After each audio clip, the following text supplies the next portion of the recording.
కంది మండలం బేతల్ గ్రామంలో వినాయక కమిటీ ఆధ్వర్యంలో గ్రామ పంచాయతీ వద్ద ఏర్పాటు చేసిన గణనాథుని వద్ద మాజీ సర్పంచ్ శిరీష కొండలరెడ్డి సహకారంతో ప్రత్యేక పూజలు మరియు భక్తులకు అన్నప్రసాద కార్యక్రమం నిర్వహించారు.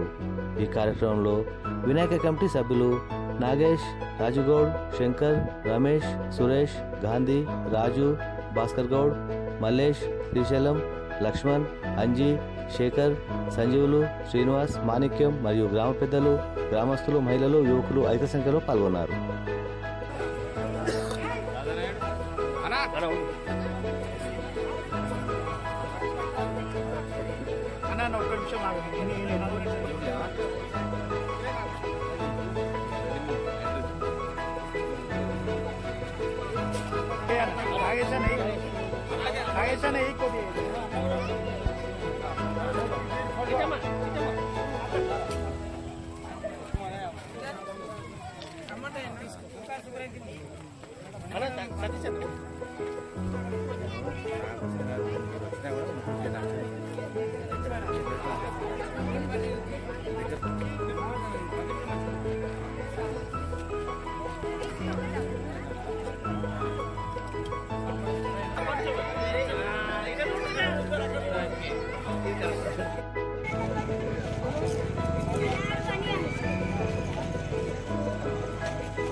వినాయకుని కమిటీ ఆధ్వర్యంలో గ్రామ పంచాయతీ దగ్గర ఏర్పాటు చేసినటువంటి వినాయక కమిటీ ఆధ్వర్యంలో అన్నదాన కార్యక్రమాలు చేయడం జరుగుతుంది.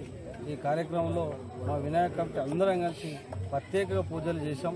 ప్రత్యేక పూజలు చేసి ఊరు ప్రజలు సుఖ సంతోషంతో ఉండాలని, పంటలు అన్ని మంచిగా పండాలని కోరుకుంటూ మా మాజీ సర్పంచ్ శిరీష కొండలరెడ్డి గారి ఆశీస్సులతోటి, మా జెడ్పీటీసీ కొండలరెడ్డి గారి ఆశీస్సులతోటి మేము ఈరోజు అన్నదాన కార్యక్రమం చేయడం జరిగింది.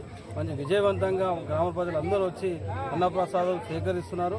మా గ్రామ ప్రజలు అందరూ మంచిగా ఉండాలని గణనాథుని వేడుకుంటున్నాం. గ్రామం బేతల్, కంది మండల్, సంగారెడ్డి డిస్టిక్ గ్రామంలో బేతల్లో గ్రామ పంచాయతీ వినాయకుని దగ్గర మన అన్నదాన కార్యక్రమం జరగబోయింది. ఈరోజు భారీ ఎత్తున ప్రజలు వచ్చారు. చాలా విజయవంతం చేయడం మాకు చాలా సంతోషంగా అనిపిస్తుంది. దాని ద్వారా మా ఊరు ప్రజలకు, మా మాజీ జెడ్పీటీసీ గారికి, మా సర్పంచ్ గారికి, మా బేతోలు వార్డు మెంబర్స్, గ్రామ పంచాయతీ ఉప సర్పంచ్ అందరికీ ధన్యవాదాలు తెలపడం జరుగుతుంది. అందరికీ నమస్కారం. ఇక్కడ బేతల గ్రామంలో మన గ్రామ పంచాయతీ దగ్గర వినాయకుని ఉత్సవాలలో ఈరోజు అన్నదాన కార్యక్రమం జరిగింది. అందులో ముఖ్యంగా మా యువకుడు, మా మిత్రుడు మన నాగేష్ ఇలా అన్నదాన కార్యక్రమం చేయడం జరిగింది. అందులో కులమతాలు భేదాలు లేకుండా ఊళ్ళో ప్రతి ఒక్కరూ ఇక్కడికి వచ్చి భోజనం చేయడం జరిగింది. మరియు ముఖ్యంగా మా బేతల గ్రామంలో ఎటువంటి గొడవలు, ఎటువంటి